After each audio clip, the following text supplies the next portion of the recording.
પ્રયાગરાજમાં આયોજિત મહાકુંભ 25ના સફળ આયોજનમાં પ્રયાગરાજના એનસીસી ગ્રુપ હેડક્વાર્ટરે મહત્વપૂર્ણ યોગદાન આપ્યું હતું. એનસીસી ગ્રુપ હેડક્વાર્ટર પ્રયાગરાજે તેના 12 લોજર યુનિટ સાથે મળીને 13 જાન્યુઆરીથી 26 ફેબ્રુઆરી દરમિયાન પ્રયાગરાજમાં આયોજિત મહાકુંભ 25ના સફળ આયોજનમાં મહત્વપૂર્ણ યોગદાન આપ્યું હતું, જેમાં 11 અધિકારીઓ, 52 અન્ય રેન્ક ORS અને 1100 એનસીસી કેડેટ્સે સક્રિયપણે ભાગ લીધો હતો. સિવિલ એડમિનિસ્ટ્રેશન સાથે એનસીસીની સંડોવણી માટેનું માળખું જૂન 2024માં આકાર લેવાનું શરૂ થયું હતું, જ્યાં એનસીસી ગ્રુપ હેડક્વાર્ટર પ્રયાગરાજના group commander brigadier US Kandil અને મેલા અધિકારી વિજય કિરણ આનંદ વચ્ચેની ચર્ચાઓ દ્વારા સુવિધા આપવામાં આવી હતી.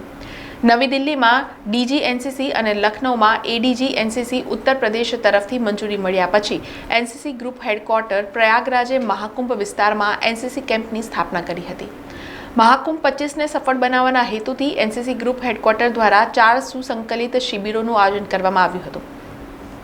શિબિરની શરૂઆત પહેલા 850 કેડેટ્સે કોઈપણ અણધારી ઘટનાઓ માટે તૈયાર થવા માટે આપત્તિ વ્યવસ્થાપનની વિશેષ તાલીમ લીધી હતી.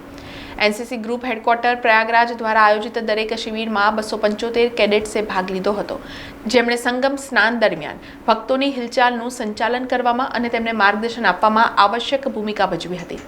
આપત્તિ વ્યવસ્થાપન અને કટોકટી પ્રતિસાદ માટે પ્રતિબદ્ધ કેડેટ્સે તેમના પ્રિયજનોથી વિખૂટા પડી ગયેલા ભક્તોને અસરકારક રીતે મદદ કરી તેમને તેમના પરિવારો સાથે પુનઃમિલન કરવામાં મદદ કરી હતી. નાર્કોટિક્સ બ્યુરો ઓફ ઇન્ડિયાના સહયોગથી એનસીસી કેડેટ્સે આ કાર્યક્રમના સામાજિક પ્રસારને આગળ વધારતા નાગરિકોમાં ડ્રગ વ્યસન અંગે જાગૃતિ ફેલાવી હતી.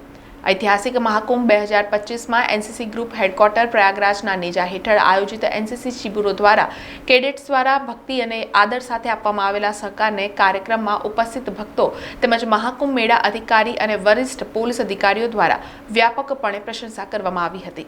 टास्क हमने इनके लिए किया था. हमारे को 10 पॉइंट दिए थे.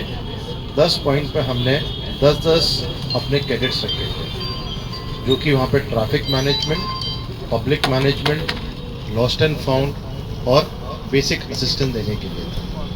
जो 2-3 अच्छे इंसिडेंट्स हैं जो हमारे बच्चों ने किए हैं, ये 2 या 3 लोग अपना ग्रुप के साथ भटक गए थे, तो जो हमारे कैडेट्स थे उन्होंने अपना पता करके दूसरे कैडेटों से कि वहाँ पर ऐसे लोग आए हुए हैं, इस जगह से अनाउंसमेंट करवा के उनको मिलवाया.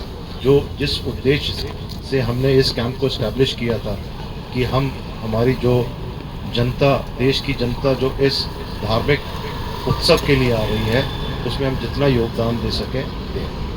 एंड मैं कहता हूँ 100 में से 90% से ऊपर हमारी सेटिस्फेक्शन लेवल बना है. સમાચારોના સતત અપડેટ માટે TNN ન્યૂઝને YouTube પર સબસ્ક્રાઇબ કરી બેલ આઇકોન પ્રેસ કરો અને અમારી સાથે જોડાયેલા રહો Facebook, Instagram અને Twitter ઉપર.